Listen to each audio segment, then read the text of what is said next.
Hello everyone, welcome back to my channel, that is Science Unlocked. And as you can see in front of your screen, that today the topic that we have taken up is about heat, which is coming from class 7th Science NCERT textbook.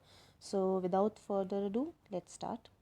The very first thing is that what exactly heat is. So it is basically the hotness or coldness of a particular object. In our day-to-day life, we come across different set of objects, different set of material, which either we will going to consider as hot, or some others as not hot or simply cold. So this is what exactly is the concept of heat. So any object which has attained some energy, which has obtained some energy, or has absorbed some energy, will become ultimately hot, and the other one will become cold. On the other hand, within the concept of hot objects or within the cold objects, we do have some degree that is called the hotness, or you can say the hot, hotter, or hottest object, the cold, colder, and coldest object. So that is again a degree of hotness and coldness.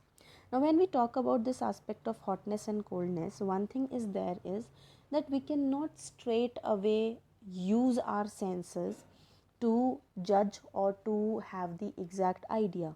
Wherein comes the concept of temperature, that we have a specific unit for measuring the degree of hotness of an object, because the sense with which we generally decide that something is hot or colder will not going to work efficiently all the time. Because if you have touched something which is hotter and then you try to touch something which is colder, in that case you might not sense it properly, and you end up saying that it is not that colder or it is not that hotter, in spite of the fact that the reality can be something else. So when we talk about the hotness of an object, then it is called as temperature.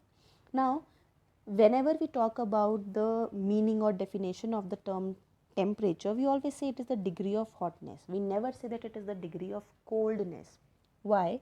Because the concept of testing something most of the times comes in with reference to the hotter temperatures, and the concept always first thought with reference to something which rises, or we can say, like if we talk about the concept of laboratory usage, or you can say the laboratory things that are going on, experiments that are going on, in that case we will say that it is required when something is heated up, so we need to control the temperature. Same with the units of the body, that when the body temperature rises, we say that we need to measure the temperature of the body.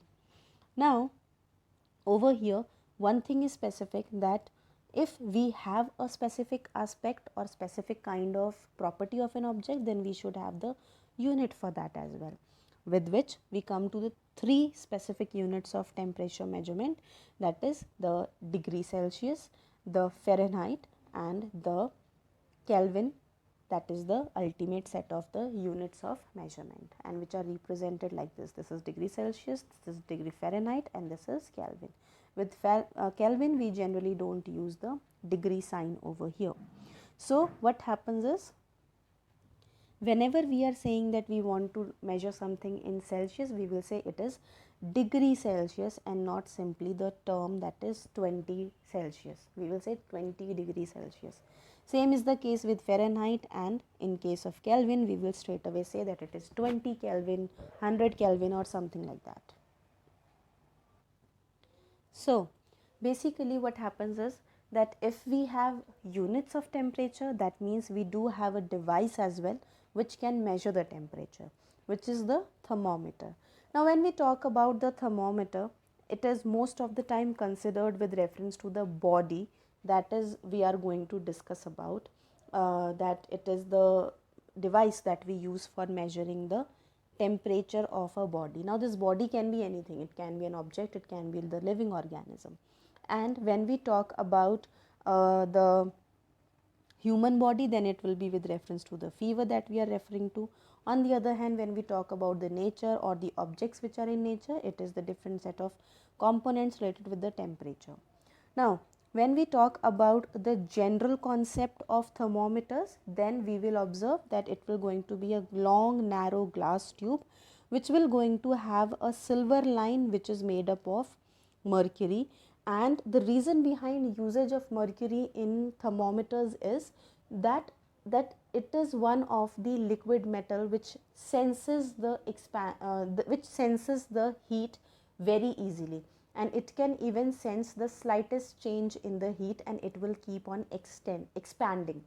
And when it comes to expansion of a particular type of liquid, or to simply with reference to the overall spreading of the particular metal, it is quite obvious that the opposite is equally relevant, that it should contract easily, because we cannot be waiting, sometimes we cannot be waiting for a long duration to move from one object to the other object, or the first individual to the other individual. So the mercury has the aspect of readily getting expanding and getting contracted even with the slightest change in temperature, and it will going to have one specific bulb in the end which will be used for the purpose of touching the object which is there, because that is the place where the mercury lies in, and because of the heat that it absorbs or the kind of environment it gets, it will going to expand or contract. Now, here comes the types of thermometers that are most of the time available. One is clinical, that is used for human bodies. Laboratory, in the laboratory, that the thermometers that we use, the digital thermometers that can be used anywhere. There are different set of commercial uses as well, and there is one maximum and minimum thermometer. So let's get into the details of all these things. So the first kind of thermometer that we will going to discuss about is the clinical thermometer. As I've told you that it is going to be the one with which we will going to be using for human body temperatures. And over here the two scales are mentioned, that is the Celsius scale and the Fahrenheit scale. On the other hand, it is going to have a range between 35 degrees Celsius to 42 degrees Celsius, or from 94 degree Fahrenheit to 108 degree Fahrenheit. Now you must be thinking that why such a less range or short range. The reason behind that is the human body temperature will not going to go beyond 42 degrees Celsius and will not going to come less than 35 degrees Celsius. If it is happening like this, that simply means that you need a medical condition urgently, medical attention urgently. Now, if we talk about the structure of the clinical thermometer, it is the conventional form, that it is the long narrow glass tube having the bulb in the bottom, and over here there is a central line running for the expansion of mercury through the bulb. On the other hand, there will going to be a kink near the bulb which will going to keep the temperature above a specific value or specific temperature, that in spite of having the normal temperature or temperature which is less than 35 degrees Celsius, the temperature over here in the thermometer will not going to fall on its own. So that is what is the aspect of kink in the thermometers, or to be more specific, the clinical thermometers.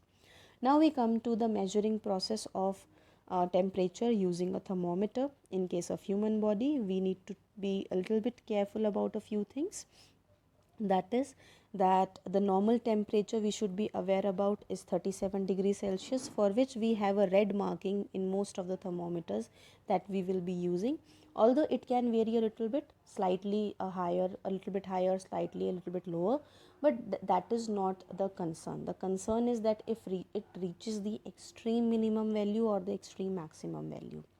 Now, this particular value of 37 degrees Celsius is obtained as an average body temperature with the help of certain number of hale and hearty individuals and adults. So, over here we will see that it is the range, that is 35 degrees Celsius to 42 degrees Celsius. Now, when we do this thing, what we have to do is that we have to take care of putting the bulb of the thermometer in contact with the individual where we are testing for. Keep it there for 1 minute and then we can take it off. Ultimately, we will see that we will be able to get the temperature of the body. Now, if we talk about the precautions that we should be taking off, are that one should take care of the overall hygiene. That means it should be washed properly and it should be kept in an antiseptic solution so that the bacteria, the germs from one body doesn't transfer to the other body.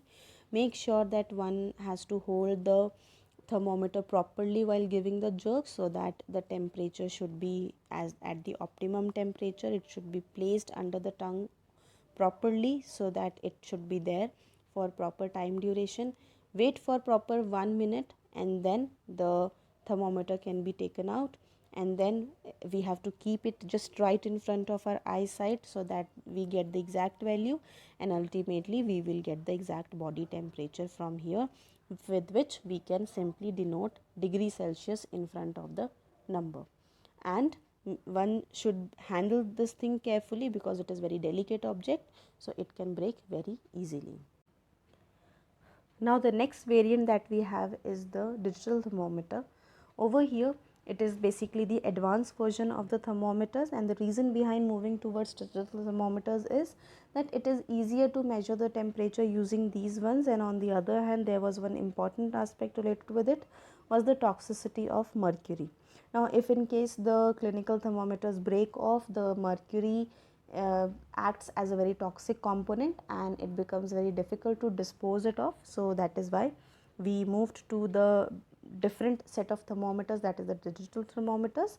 It gives us the accurate reading, and on the other hand it is safer than the mercury component in the clinical thermometers. The next that we have is the laboratory thermometers, which is similar in appearance than the as in the clinical thermometers, but the major aspect that we have is with reference to the range which it is going to provide, and the usage that we will going to have. Now the range that it provides is from minus 10 degrees Celsius to 110 degrees Celsius, and it is going to be used in laboratories during the different set of experiments when we have to do it for different scientific purposes. On the other hand, the rest of the things will going to remain the same, that it will going to have a bulb at the bottom, mercury rising high in it, and there will be a proper kink which will be able to maintain the overall temperature of the thermometer.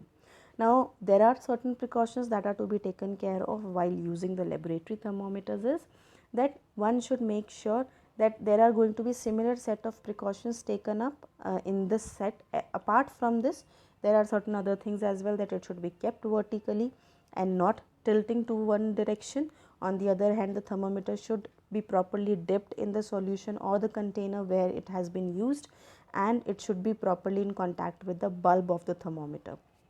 Second thing, that it should not touch the surface of the container, because that way the reading will be compromised.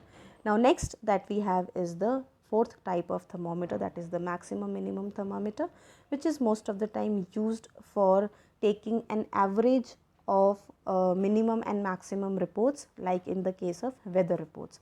So this is what was the concept related with heat and the kinds of thermometer that we observe in our day-to-day life. Rest we will going to continue in our next session. Till then, take care and keep learning.